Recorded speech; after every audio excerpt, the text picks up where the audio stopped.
For teleSUR, I'm Cody Weddle in Caracas, Venezuela. We begin today in Syria, where airstrikes led by the United States continue. According to the Syrian Observatory for Human Rights, the attacks killed 183 people Wednesday, including 36 civilians.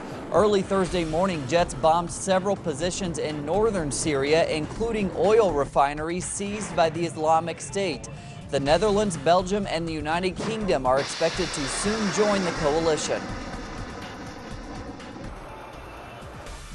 While the airstrikes are reportedly targeting the Islamic State group, the perpetuation of violence is contributing to a refugee crisis in Syria.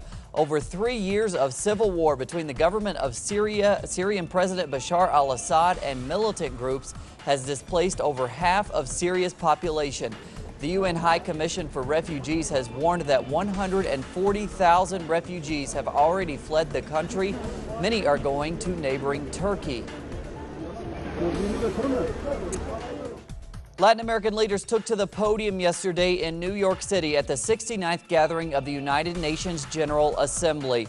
Argentine President Cristina Fernandez, as well as Brazilian head of state Dilma Rousseff and Chilean President Michelle Bachelet all called for reform of the world's most important multilateral organization. Bachelet referred to the United Nations as an irreplaceable institution and urged for a greater role for the UN Security Council in resolving conflicts. El Estado Islámico ha puesto a Irak en una nueva situación de...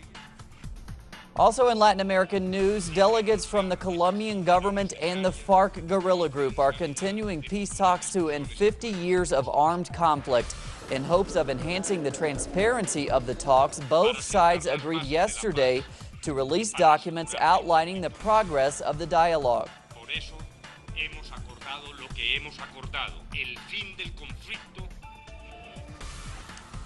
65 pages worth of documents have been released. The agreements come in the areas of land reform, participation in politics for FARC members, and how to tackle the drug trade, which has funded the conflict.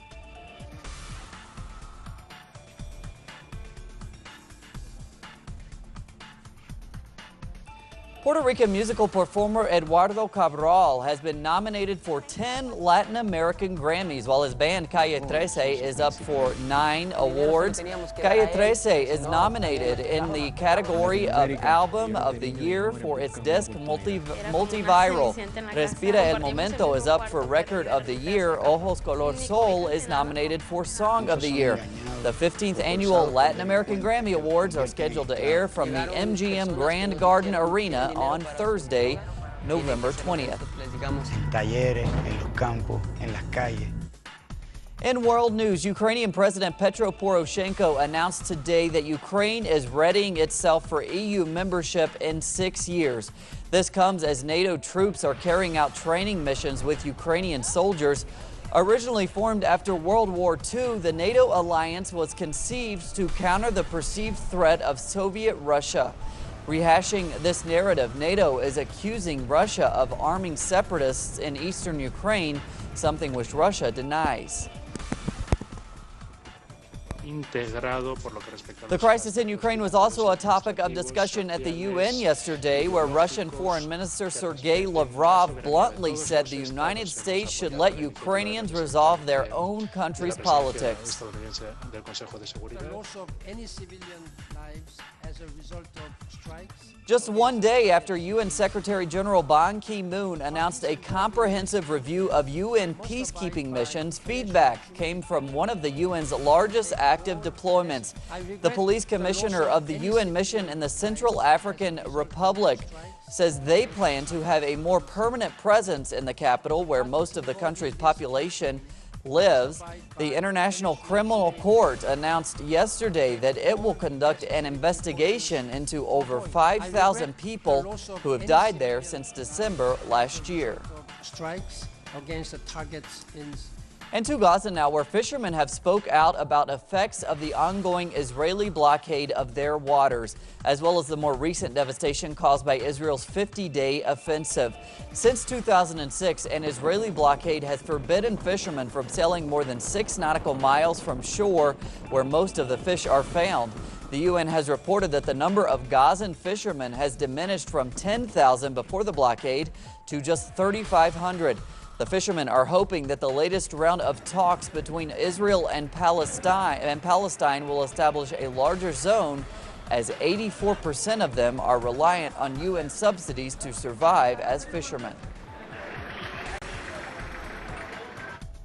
In La Faux, France, U.S. doctor and photographer Jeff Guskey has revealed the underground quarries used by the soldiers of World War I and the artwork they left behind. Take a look.